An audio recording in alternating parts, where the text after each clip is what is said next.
So that's really great. I think it's really wonderful to have, bright young minds interested in this topic. And from there, you could make your own decisions on which side you want to take and how you like to defend it. Um, just a little bit of a caveat. I have a little bit of cough, so I hope you can put up with me today for the next hour or so. And with that, let's get started. Okay, so a little bit about myself because it's always important to know what some of the biases I may have. As you have heard, I have been working in the development industry for 5 years.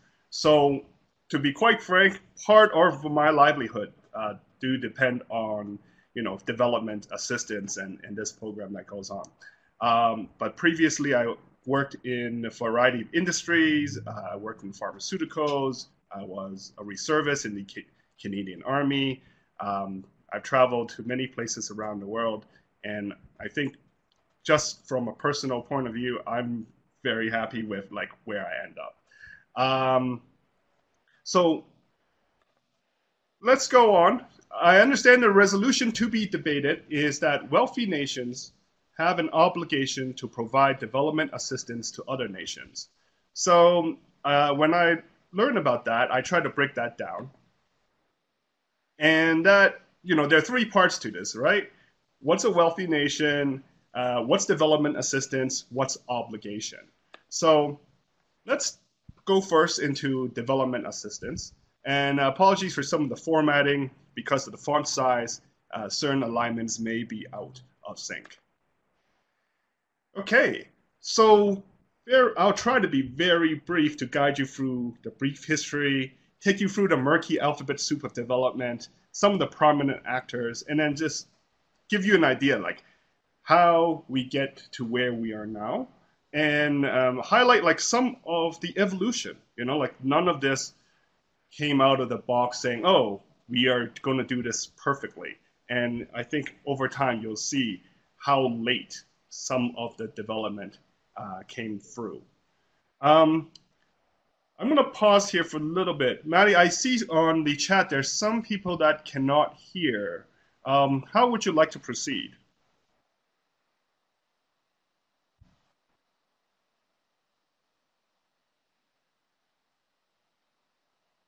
Alrighty, so I can hear you.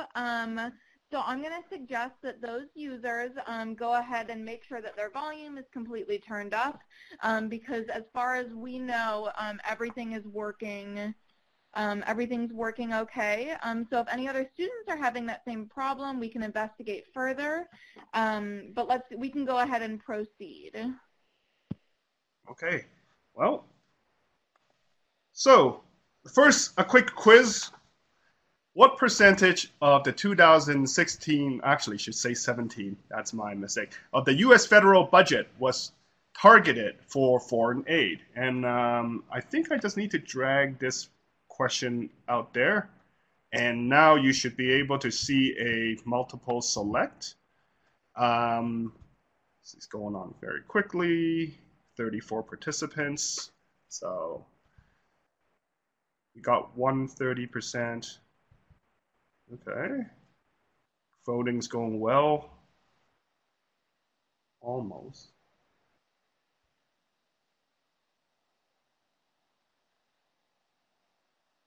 Just going to give it another 30 seconds here. Hopefully nobody's cheating by Googling at the moment. Sort of defeats the purpose. Okay. I'm going to end the poll. So, the numbers we got is that 6 people voted for 1%, 8 said 6, 10 said 17, 4 says 25, and so the answer, I'm going to end the poll. The answer, let me see, I think I dragged that away. The answer is actually 1%. So, kudos to those of you who got this right. I wonder, yeah, I can see some of you are pretty surprised by that. Okay, so let's dig into the information, and I try to add a little bit source so you can look into this, right? So let's break down how it is spent. Um, there are actually two aspects. Main aspect is economic and development, which count things such as global health program, economic support, migration refugee assistance, international disaster assistance, Peace Corps, food for peace. So that's like encouraging agriculture. And Millennium Challenge, which is like, hey, we got this really wicked development challenge, tough nuts to crack, and we're going to give out a prize for people who get it. And then on the orange side, it's they asked for 16.8, and this is back in the Obama administration. And a lot of it is on foreign military financing. So basically, what that is we'll loan you money at a good rate, provided that you buy our arms, right? So that's a good chunk of that. Afghanistan security forces, so salary, equipment, training, coalition support funds. I'm not sure which coalition, but you can look into that. International narcotics control and law enforcement, counterterrorism, Iraq training and equipment fund, and then there's also non-proliferation, so like stopping the spread of nuclear weapons, which we certainly could have used, and related programs. Will we be able to access this PowerPoint after the webinar? I believe so. None of this is really special information, so we'll make sure it's get distributed. Where it is spent, just as a quick look, hey, this is where they're earmarking for the money to be spent. So what that really brings us to is that I want to impress upon you the point that development assistance is part of foreign aid, but not all foreign aid is for development, right? And then the methods and outputs of foreign aid evolved over time. And so I'm going to take you through a brief history. I will try to go through as quickly and as interesting as I can. Okay, so in your research, as you prepare for your debates, you are going to run into a very widely accepted definition of what's development assistance. And this is done by the OECD. I'll explain that acronym later. It's provided, first of all, official development assistance is provided by the government agencies, right? And the main aim has to be for promoting the economic development and welfare of those recipient countries. And the key thing is that it has to be concessional in character. Like, okay, what does that mean? Well, as I have mentioned, some part of aid can be in the form of loans. So the question is, if the loan is of low enough interest or really long payoff date, that would be counted as a concession. So the interest rate at the end after you calculate it is low enough, it would be concessional in character. So the ideal that people say aim for is, hey, when the math is done, you should be at least giving up like 25% of value away for free. You can take a look into that formula and see if there's an advantage there when you do your debate research. Okay, one of the things does not count for official development assistance, right? No military equipment or services. Anti-terrorism activity does not count. Peacekeeping does not count. But if you have troops and they are delivering aid, like, flying airlift operation into a country in order to supply food, that's counted in the ODA. Nuclear energy is fine as long as it's purely for civilian use. So depending which type of nuclear reactor you have, some might not fall under ODA. And then also, one interesting thing, cultural program has to be focused on building the capacity of the recipient country. So US, for example, can't go and host a hot dog eating contest and say that's a cultural program, right? Like the main point of those cultural program has to be helping that country to promote its own culture better or preserve its own culture better. So what would be allowed in this would be, let's say you have Beyonce and the producers go overseas and teach people how to make music videos. Like that would actually can arguably fall under ODA. So this is the history part. Modern development really can traces its root to the end of World War II. Of course, before World War II, countries have been helping each other, but it's mainly in terms of like military alliance, right? Oh, country A is attacking me. If you don't help me now, they'll get you too. So that's usually how it went before those times. Occasionally, there would be like material help, especially in times of like famine also. But how we go about it nowadays, you could really just trace it back to the end of World War II. So a little bit of brief history here. By 1944, Germany and Japan is in retreat, and the Allied nation got together and started thinking about what will happen to the world after the war is won, given that so many countries are already like heavily devastated. So the World Bank was formed. Mainly, it's just say International Bank for Reconstruction and Development. Sorry about that. And the International Monetary Fund. You know, how should exchange rate work? Who should keep reserve? Things of that nature, which is outside the scope of this presentation. The UN Charter was actually signed, and the actual UN Charter was signed. World War II was won, and then UNICEF and UNESCO came into being. So at that time already, there are some proto-development agencies, right? France and UK have governmental agencies mainly to look at their overseas territory, so their colonial holdings. And at that time, in 1948, after the war's over, USA created the Economic Cooperation Agency in order to promote its Marshall Plan. Secretary of State Marshall, he used to be a U.S. general, actually, a five-star general in charge during World War II. He saw this coming, and when he looked at the status of countries in Europe, he see what it means for not only for Europeans, but also for United States. He says, it's logical that the United States should do whatever it's able to do to assist in the return of the normal economic health to the world, without which there can be no political stability and no assured peace.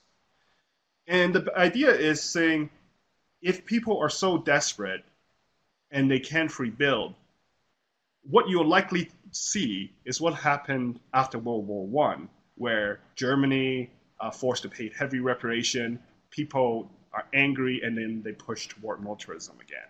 So as long as there are people who are desperate, as far as he sees, is that it's not good for the United States because it has spent a lot of blood and treasure to win the war, but now you have to win the peace. So the spending for that is $13 billion, which is in today's term is 132 billions, right? And you can see on the map there that practically all of it fall into one side of the Iron Curtain, right? What happened in there is that Soviet Union basically say, hey, this is very capitalist, looks like you're trying to impose certain systems, we're not cool with that. And they basically say, every country where we have troops, right, you are going to reject the Marshall Plan. And that's why you don't see any dollar signs to the right of the certain line. Justin Smith asks, 132 billion total in today's dollars. Great. So it's officially known as the European Recovery Program. Shorthand is the Marshall Plan. That's what you'll find on when you look at Wikipedia. And as part of it, European nations who receive the aid needs to come together and sign on to accord and agree to certain things. So they formed the Organization for European Economic Cooperation, right? And the main outcome, there's again some formatting. The main outcome is that it did accelerate the recovery. It's not that the recovery would not have happened for those countries without the Marshall Plan, but it greatly accelerated it, oftentimes bringing the economies even higher than the pre-war levels. Same with agricultural gains. So a lot of the countries before they were, I think at the end of World War II, Germany could only produce 66% of the food that it needs. And so afterwards, it's able to provide for itself and others.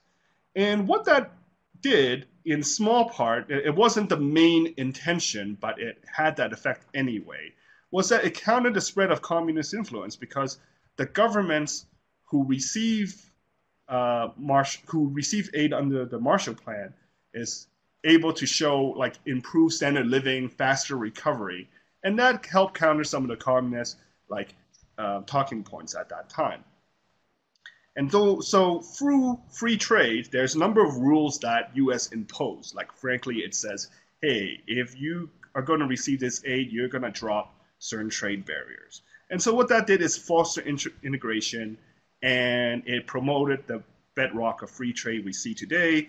It paved the way for the European Union. It paved the way for NATO. And so that was some of the contributions from that effort. Things that happened quickly afterward, there's rapid decolonization. You know, a lot of the former colonial powers are in no shape to maintain control over their territories. And so added with the moral impact to say people should be free to be for self-determination, that really drove rapid decolonization. Now, of course, not a lot of these countries are in a good shape, you know, after war or colonial plunderings. So, key point here, 1958, the World Council of Churches circulated a statement around United Nations General Assembly, and they argued that for the 1% target, what that is that grants, so, you know, free aid and concessional loans, very cheap loans, to developing countries should be at least 1% of the national income. And that really set the stage for some of the targets that we see today. 1960, the Development Assistance Group formed, right? Founded by Belgium, Canada, France, Germany, Italy, Portugal, UK, and United States, with Japan and Netherlands together. Their main idea, the DAG, is really to focus on equitable sharing of aid effort and better coordination. So the slide here say OEEC remade into OECD. Practically, it was the same organization. There are some change in the charter, but the key thing here is that, hey, look, in terms of the Organization for European Economic Cooperation, let's put in the word for OECD, meaning Organization for Economic Cooperation and Development, to highlight the development aspect of the focus. After that, an explosion of development agencies, Canada, Kuwait, France, USAID, Germany, they both have their own, you know, version of USAID, and also a development bank. Japan came on board, Sweden came on board, Belgium, Denmark, Norway. So within those 3 years, all those development agencies came into being and given their due attention by their respective governments. So the development assistance community, right, it continued to grow and learn. And the point of these charts is actually just to show you how far the thinking have come before. You know, it was, so 1948 was started the Marshall Plan. It's 1962 when people say, oh, we should report on this stuff, right? And only in 1963 did they say, maybe we should not do one size fit all. We should look at what the country actually need and fix the terms so it's reasonable for them. 66, talk about, oh, hey, it would be really nice if we can learn from our experience.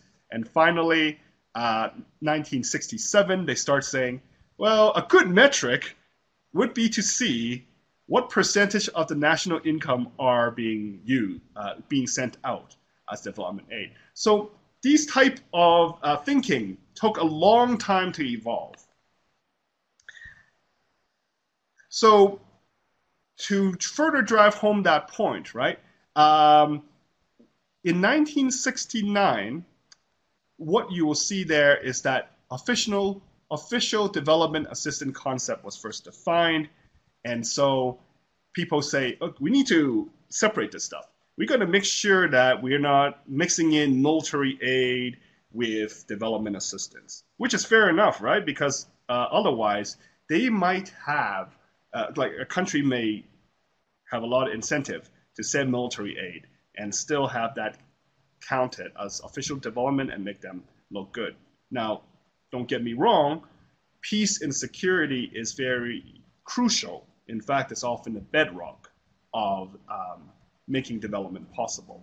But for the purposes of keeping track, they want to separate the two. And hence, 1969, that's when official development assistance concept was actually first defined. And in 1970, this is where you also run into a lot of this research, right? The 0.7% target. So the target is out of your national income, and I'll show you how that is calculated later, each country should send 0.7% of their national income and put it toward development assistance. And in 1972, we had that definition, which I have shown you earlier. So again, there's a very good evolution of this, and it still continues.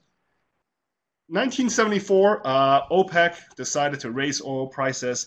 33 countries seriously affected because a lot of their machineries depend on oil, transportation depends on oil, and so as a result, their economic growth is halted, food production was down. On the other hand, Sweden is the first country in the history of the world to hit that 0.7 target. At the same time, Portugal withdrawal from the Development Assistance Committee. Why did they withdraw? Well, they're actually in an economic hard time. So they withdrew and they asked to be put on the list of developing countries. And so they start getting help. I'm going to pause here. I see some questions. I'll see if I should put them later or continue. What kind of incentives? Let me see. What kind of incentives are there for increased foreign aid? I'll talk about obligation later on, Sandy.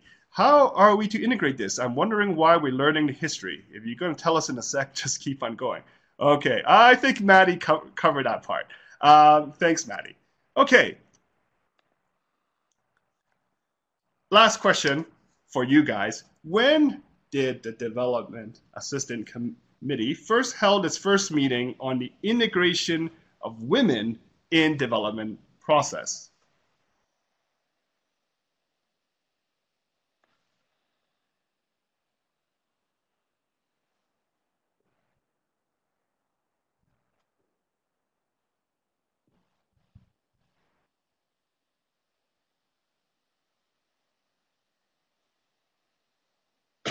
Excuse me.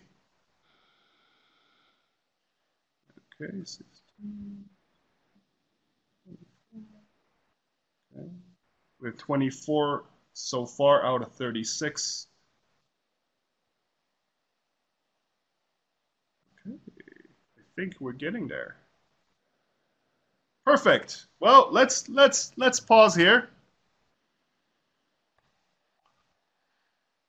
So the answer is, I'm going to put this in poll. Okay, I'm going to drag this to the side. The answer is 1975. Despite women being, half the population in the world, being in developing country or developed country, it really took that long in order for people to say, hey, this is important. Let's talk about that. Let's be more thoughtful about it. Same thing to talk about, how are we going to help the poor people in the poor country? Or recognizing the fact that basic human need, having enough food, water, proper sanitation, is itself a bedrock to economic growth.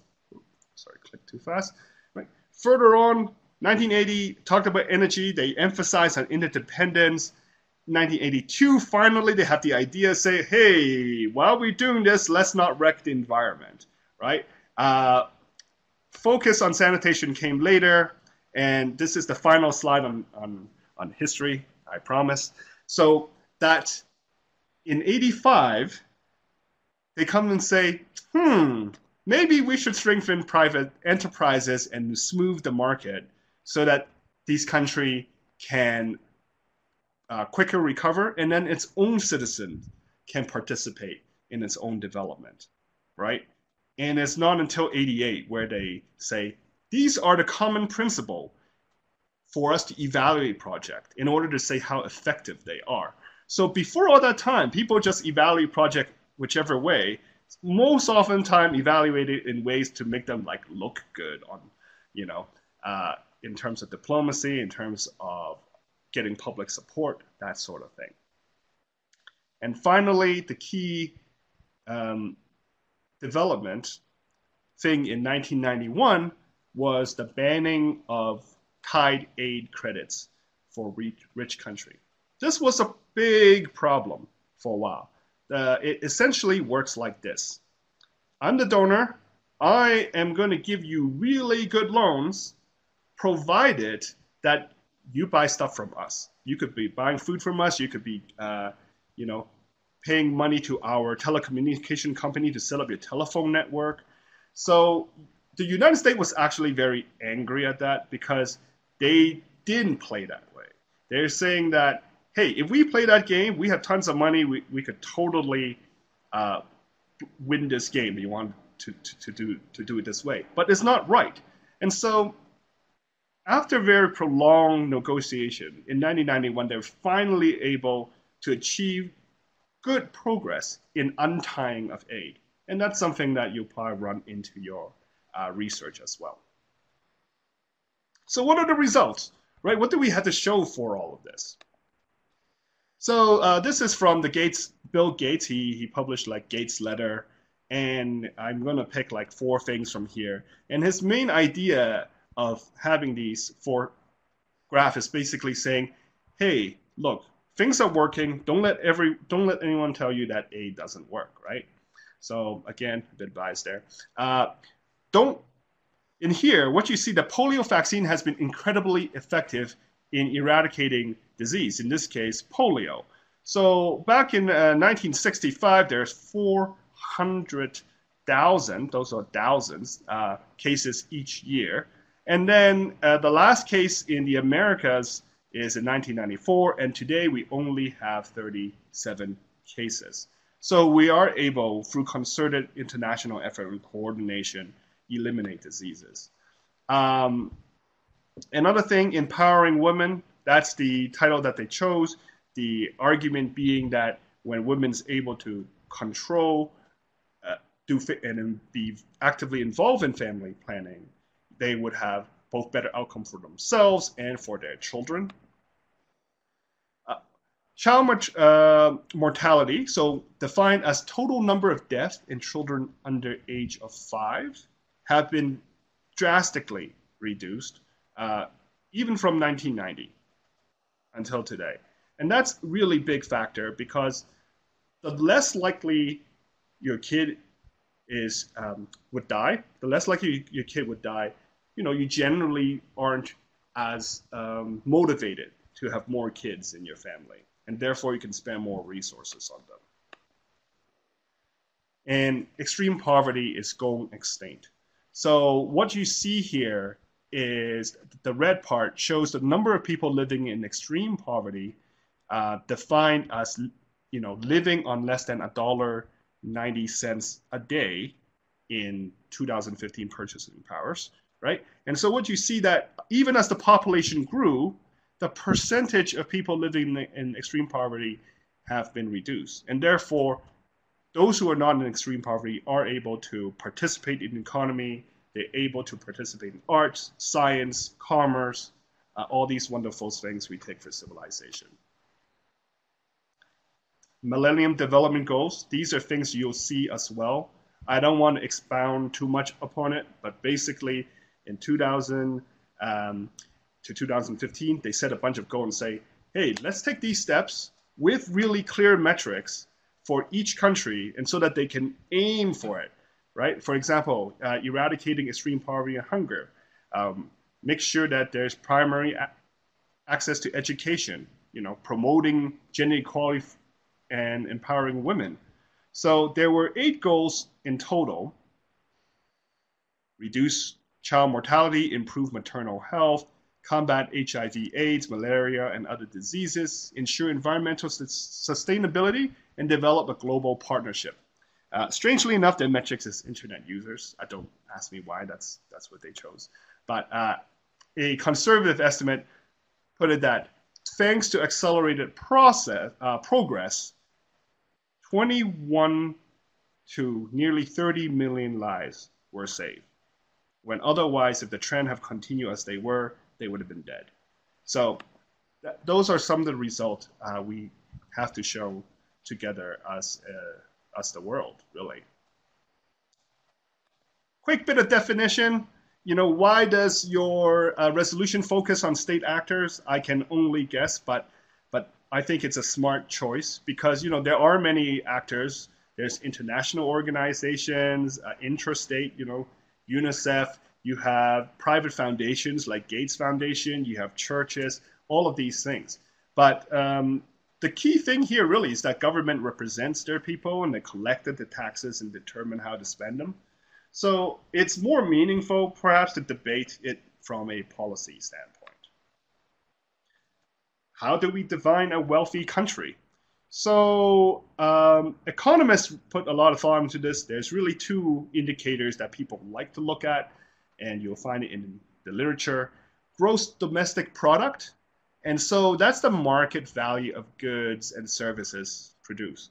So for example, if I'm a farmer and I have a dozen eggs and someone at the end of the chain would buy that dozen eggs for, I don't know, $2.30, maybe more if it is, organic, cage-free, then that's what it's worth. Service, haircut, has a value attached to it, right? So all of those services and goods put together counts towards the GDP. But the newer one that people like to talk about, and in fact where the 0.07% goal is pegged, is to the gross national income, right? So what that is the GDP, which I've just explained, but you take into the fact that you have citizens abroad making money from those society, and you have foreigners in your country earning money from you. So you need to adjust for those things, and that's what gives you the gross national income. My mouse sometimes. Top 10 countries 2014 by the gross national income. You could take a quick look here. United States, China, Japan, Germany, France, right? United Kingdom, Brazil, Italy, India, and Russia. A lot of this, I think almost everyone is in the G8. Like, I think all the G8s are in here. I could be wrong. But they seem to be quite well represented. Top countries GNA per capita. It's important to look at the GNI and divide by how many people you have. So when you're looking at this group, this is the high income group, right? And when you look at it this way, you could see that Norway, Switzerland, Luxembourg, for example, is more wealthy per person than United States in this regard. So I mentioned the 0.7% target earlier. How many nations actually did achieve that goal? And you can see here in 2015, there's actually only seven countries who are able to meet that target that was set at the UN and also affirmed by the DAC. You can see certain countries here that are not part of the Development Assistance Committee, and then they are United Arab Emirates and Turkey. So you can see that there are countries that also do their share. Canada is 16th on the list, and I need to check where United States is on that list in 2015. So the key point here is that, while the history I gave is pretty Eurocentric, or Anglo-Eurocentric, yeah, I would say, just be mindful that there are other countries out there that are wealthy, and you could use that in part of your argument for or against. Russia has been giving aid a lot, even throughout the Cold War, right? Because it wanted to curry favor in order to encourage state to behave in a way that suits its interests. China nowadays, it also gives out quite a lot of foreign aid, but the numbers is hard to find because the Chinese government considered that as a state secret.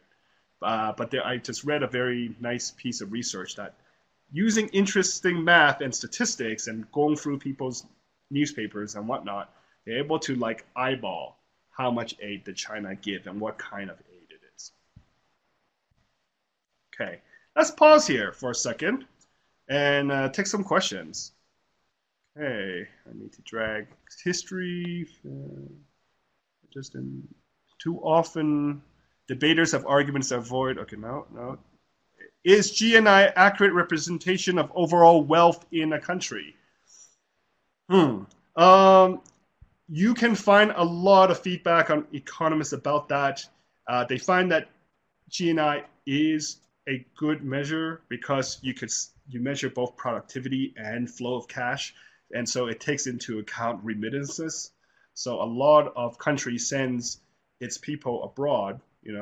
For example, in India and Bangladesh, they send a lot of people in the Gulf states to work as laborers to build the World Cup stadiums, for example. Philippines sends a lot of workers abroad. Indonesia sends a lot of domestic workers. So you need to adjust for that. And so GNI seems to be a pretty good way. Other people argue that we need to look beyond just material wealth. People, you will see something called the Human Development Index, which based upon life expectancy, health, education, gender equality, all sort of those factors, and say how well off a country is. But since Human Development Index is not considered a representation of wealth, I didn't go into that in my presentation. Do you think countries should be able to choose what countries they want to support, or will it be equally spread out between all the nations that are developing? I'm going to hold on to that question. So thank you, Lewis, for that. If I don't answer it, feel free to come back. Okay, which brings us to the last part, right? Obligation of your be it resolved that statement, your resolution. So I sat down and I thought about it, and there are different types of obligation. When you say you're obligated, what does it mean? And so here are some possible obligations that you can consider in your debate, right? Treaty obligation. Well, no one has signed a treaty to date saying that they will provide X amount of dollars. What they have done by joining the Development Assistance Committee, the DAC, is say, yes, we think it's important. We do want to promote. So there's a little bit of kind of credibility. Like you join a club, that's what you say you will do. And even though it's not a treaty obligation, there is some normative, right, obligation to that. Like it's a set of norms. Now you join this group, you have an obligation. Now, of course, not all wealthy countries are part of that group, so make of that what you will, and that might be a good point in your debate. Legislative obligation. So UK recently has passed a law, and I think that may be what spurred this debate point, right? They passed a law in 2015 to spend exactly, or at least, 0.7% of their GNI for development aid. And the UK's International Development Secretary said this, and I'm going to quote her. Tackling poverty overseas is about addressing the root cause of global challenges such as disease, migration, terrorism, and climate change, all of which are right things to do and firmly in Britain's own national interest. And then they met the target. They actually met the target in 2014, but then it actually became law thanks to a private member bill. So funny how politics work. None of the major parties want to promote it as part of their platform, but it took a private member to bring it up. There is then the moral obligation, right? Moral obligation, the argument's basically it is the right thing to do. If we can relieve suffering and we have the means, and it doesn't put us in a big serious jeopardy, why not? You look at world religion, and a lot of those have both the theological basing and also the mechanism for people to help those who are less well off, right? Through instituted like charities, tithing. There is, I think, part of, you know what, I'll actually stop before I go into world religion. That would be wiser thing for me to do. So, but more importantly, when people say moral obligation, you should be careful. You should dig into that. What is the basis of right, right?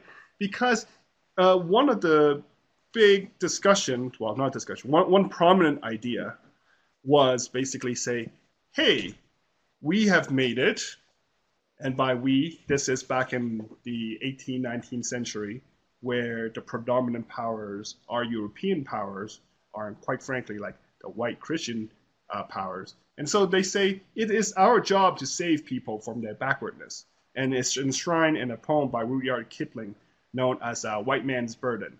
And then other people surely found that idea offensive, and they came up with their own poem called Black Man's Burden and Brown Man's Burden. You could go find it yourself and see which one has a better, you know, poetic merits. Finally, there's the obligation to serve your own citizens' interests. Even if you don't really care about other countries, well, surely as a government, you have an obligation to serve your own citizen interests, do you not? And so that was part of the quote that you have heard.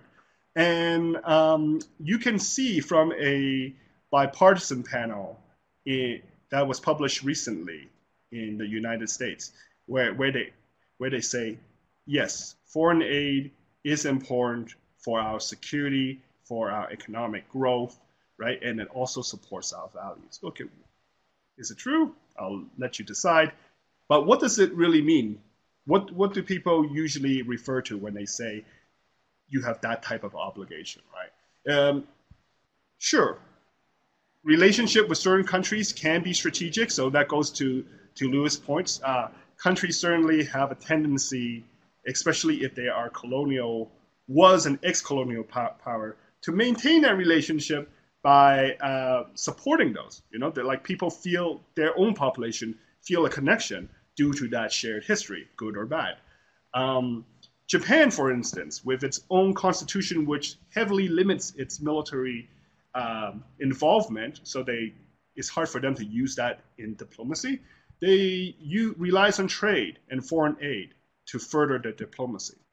As we have seen in the Marshall Plan, and one of the things that do is that by getting countries to behave in a certain way, you can encourage a certain order.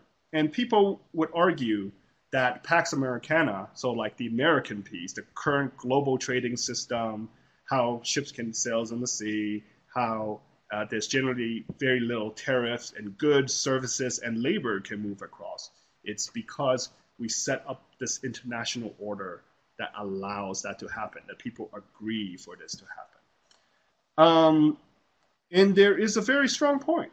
You know, if countries are weak, then they cannot participate in advancing shared global goals, right? They cannot help fight crime. They cannot help fight disease. They cannot help fight terrorism. And in fact, they end up being breeding grounds for those very things, right? And even when they're not, a country that is stronger or more resilient, and so they're better able to help themselves when it comes to natural disasters, right? Earthquakes, for example, there's a lot, and now you get to see tsunamis, drought, famine, many sorts of different things. It's all about building up the resiliencies of country. So there's certain interest in you helping another country so that they can help themselves, so that when bad things happen, you then aren't in a position of having to like help too much more than you're able to, but still then having the obligation to do so. And that's a fine balancing act. And finally, there's this thing called like the Golden Arches theory of conflict prevention, right? The argument is that no two countries that have McDonald's have went to war with each other ever since they got their own McDonald's. The idea, the underlying premise is that when a country get rich enough to a middle class that likes McDonald's and then they're tied into the global trading system, they have more to lose by fighting a war. And so, next time if you take someone out on date and they're interested in international theories, you can be justified to take them to McDonald's. Maybe second date though. So that being said, Sandy, great question. I'll loop back to that later. So that being said, there are also very good counter arguments too. And there's a variety of arguments, counter arguments. And then they're on a spectrum of like, kind of horrible. You could find really easy ways to refute that. Or to the other end, like, hey, that's actually a very good point. So one of the arguments that people tend to say, and less now, is that, hey, rich countries deserve to be rich. They were ably managed. Maybe they had a little bit of luck with natural resources, but generally, heck, they deserved it, And similarly, the corollary of that is that the poor country can't get their house in order. So why should we help them? They'll always be poor, Besides, we have our own problems to care about. And when you think about it that way, yeah, you can make a valid point. Say, hey, don't we have enough problems already? Like, I'm a Canadian, but I've been here in the States for a while. And so, certainly people can see that you're recovering from natural disasters. Texas, you also have Puerto Rico, opioid epidemic, wildfires in California, and also an economic downturn at the heartland. So there's certain things that people say, hey, we have our own problems to care about, and is a point that you can expound upon. It's not the government's job. Some people may say, well, it's not in the founding chart, it's not in the Constitution, it's not in the law. We don't agree that our system of government, that this is something the government should take on, right? Besides, if us as a citizen want to support other countries, why can't we do it through other mechanisms? Why can't we do it through charity, right? Or other foundations or UNICEF? That's not, people can donate to them right now. Another part, the final few, is kind of more technicals, right? So some people say, we have no obligation to provide development aid until we figure out a way to really, really, really prevent the waste. Maybe not all the waste, but practically all the waste, right? Because there's definitely some duplication, mismanagement, and even corruption. As you can see from the history, aid aren't really being coordinated until 30, 40, 50 years, and we still aren't doing it that well today. And so there's an argument on that front. And there's also argument that it's being done for the wrong reason. It's maybe aid is being doled out because of aid tag, that practice of giving money to somebody just so that they could buy your own goods to stimulate your economy. So in effect, it is a subsidy for your own country. People talk about, it's for influence. You're not really helping these people, but you just want a military base there, for example, or you want them to vote a certain way on Security Council. There's other things to talk about, like, hey, by supporting citizens, let's say in Ghana, you help win the Ghanaian votes here at home. I don't know how effective that would be. I got a feeling money's better spent, but people have made that argument before. And it comes down to the one that you can let me start over.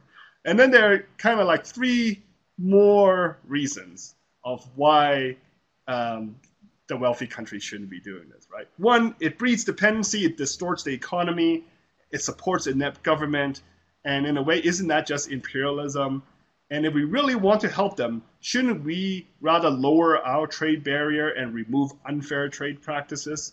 Wouldn't that make a bigger impact? And that's kind of the argument made in a book called Dead Aid, which is a very good resource if you want to look into that. Finally, I didn't have points on this slide, but it says, hey, we have enough for everyone. We have enough food for everyone. Everyone can be clothed, everyone can be fed, they can be warm. It is capitalism that's the problem. You could argue that. I don't know how far you would get in a debate format with that argument. Basically, my thinking on that is even if you remove it, put in the how do you put in the mechanism so that people are motivated to produce the right things and then deliver it to the right people, right? And that comes back down to like the problems of a command economy. So that is actually my last slide. It's 5:54. I'm sorry for going way over time, but I hope I make up for it by answering questions along the way, which I'll take more questions now. And I'm happy to go longer if this is permitted. Great. So when does supporting and developing infrastructure revert back to imperialism? Excellent question, Sandy. So it comes down to how participatory it is. You know, there used to be a day where you say, oh, you don't have water, I'll build you a well. You're welcome. You know, like that was in the old days of development. Nowadays, and the organizations that I've been part of really take this to heart, is to say, hey, before we do anything, let's talk to them, let's learn about their needs, let's involve them in the creation of these solutions, and let them be the driver. You know, we could be providing the funds, we could be providing the science or the technical assistance, right? But we really want it to be a partnership. We really want them to have ownership so that they can succeed. And so the answer of when it goes back to imperialism is when it's being done wrong. And that's my opinion. Oh, I should say that despite being a staff for International Development Enterprise, I should have said this very early, that all opinions are my own. Okay, let's see. Looks like more people are typing questions. See if I could drag that question down so I could see more questions. People are thinking about what to type.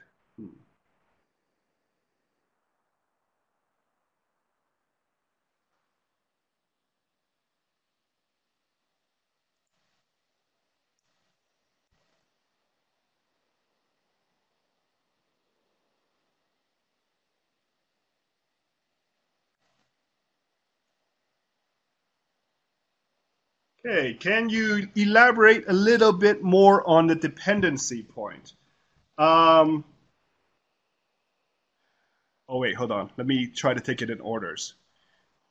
Where would private donor fit into this situation? From Lewis. So, I mean, in the discussion of your resolution, right?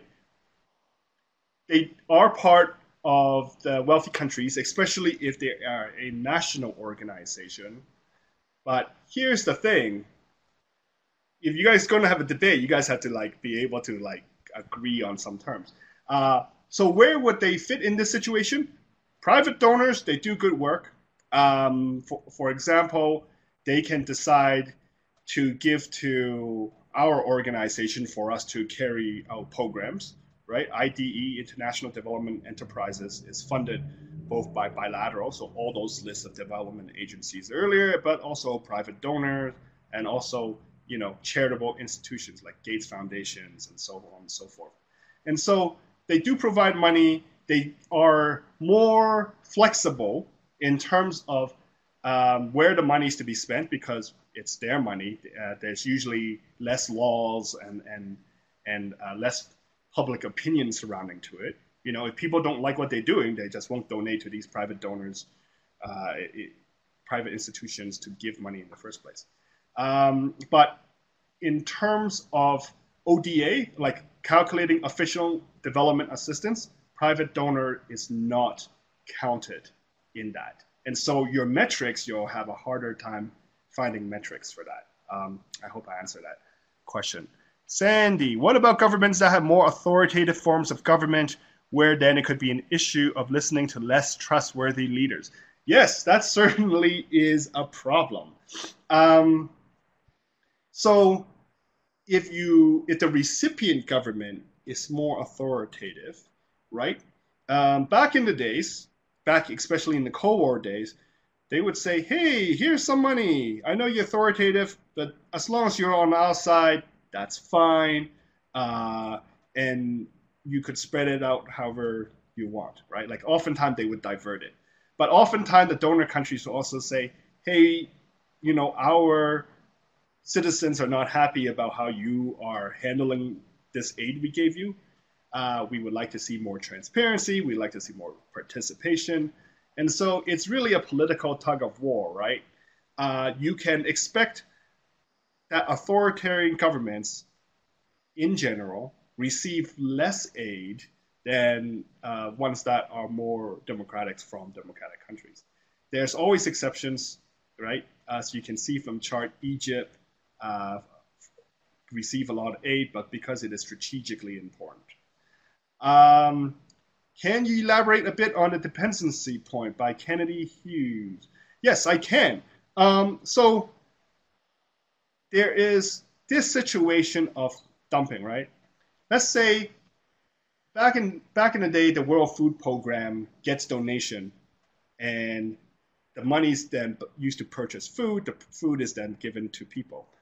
So the problem there is that the donor money end up to buy food grown in the donor countries, right? So the farmers in that country benefits, and then it would then send that food to the recipient country. The downside of that is that, well, when you have so much food in that country, then the prices goes down. Then its farmers suffer because it has to compete with cheaper food, right? For example, and it has a chance of like damaging their industry, especially if it's still new and developing, right? Same thing goes for textile. Same thing goes for other types of technology and aid, right? If you give people too much, and instead of helping them figuring out how to develop those technologies, institutions themselves, then they'll always be asking for you, right? And so that's why that is the key thing. Does disaster relief count as development assistance? So if you go by the definition of the ODA, I interpret it to be no, because usually disaster relief is making sure people are alive, right? Like they have enough to weather through the initial period. It's not, it's targeted for welfare, right? That's humanitarian aid. But does it translate to economic development, right? So it's like stopping the bleeding versus making the person have more muscles and can do more push-ups. That's my way of thinking. If you find another interpretation and I'm wrong, let me know. Sarah French, interesting that resolution just say development assistance doesn't specify the countries that are lacking or needed. I don't know how. That's a good observation. I'll let you guys ask the debate organizers about that. David Edwards, what sort of conditions might be said on aid? All sorts of conditions. And it's becoming more loose over time. So I would say conditions on aid used to be like, oh, again, you have to buy our stuff. We'll give you aid to set up roads and bridges, but you have to hire our guys and buy steel from us, so on and so forth. That's usually one type. But there's other types, right? Like, hey, you got to make sure that women are not discriminated against. You got to make sure that minorities are not being discriminated against. You got to make sure that there's transparency. So in terms of conditions, there's some that are more coercive, and there's some that are just like good practices, right? People want to have accountability. People want to know you have done what you say you will do with that amount of money, and people want to see progress. So sometimes it can be related to the aid you're giving, but sometimes it's like, hey, I'll give you money, but improve your human rights. There are certain you will find many examples of both types of conditions. Can you revisit Lewis Cansu's first question? I might have to scroll back up. There's a lot of, when do you think country, is it do you think countries should be able to choose what countries they want to support, or will it be spread out between all the nations that are developing? Okay. So I personally think countries should be able to choose, right? Because they are a national government, it should reflect the will of the people.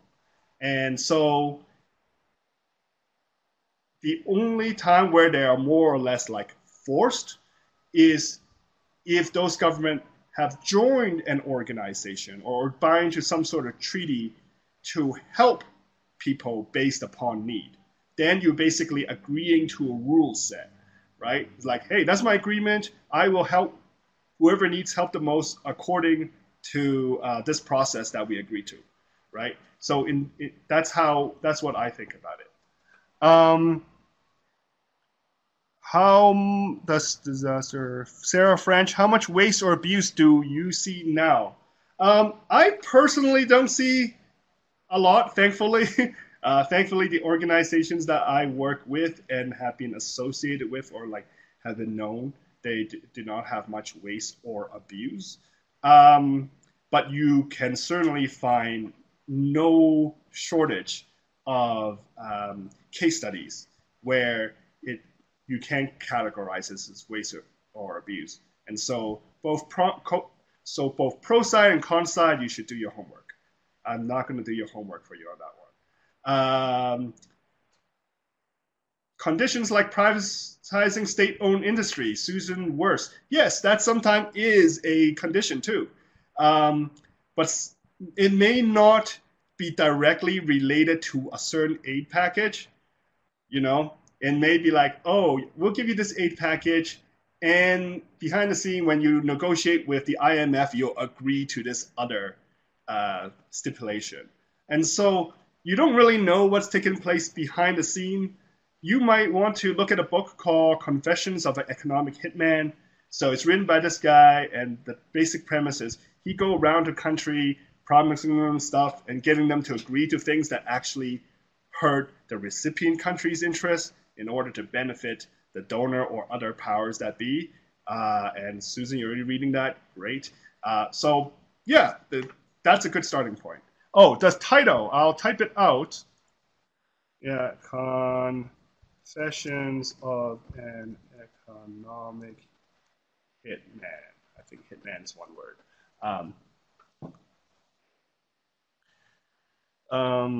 Justin Smith, I think there should be some sort of law within this that makes sure those countries really failing can't be overlooked, but that's just my opinion.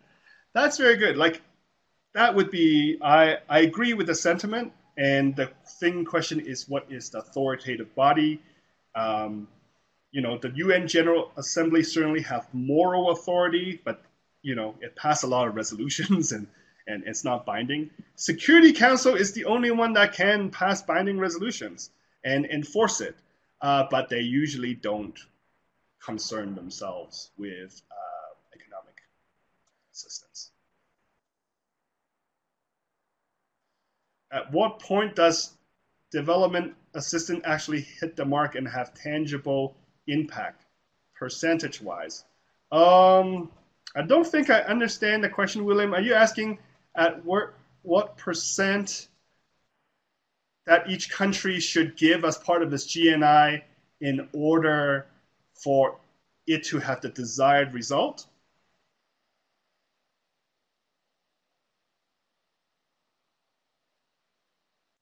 Yes. So first, I would agree with Justin. That would vary by each of the recipient countries' need. The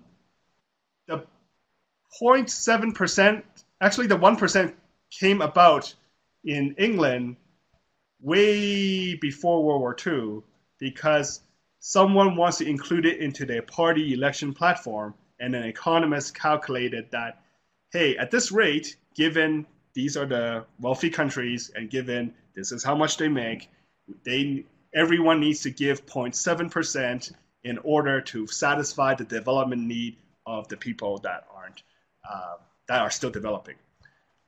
What percentage do we need now? I don't know. That's a good question. Um,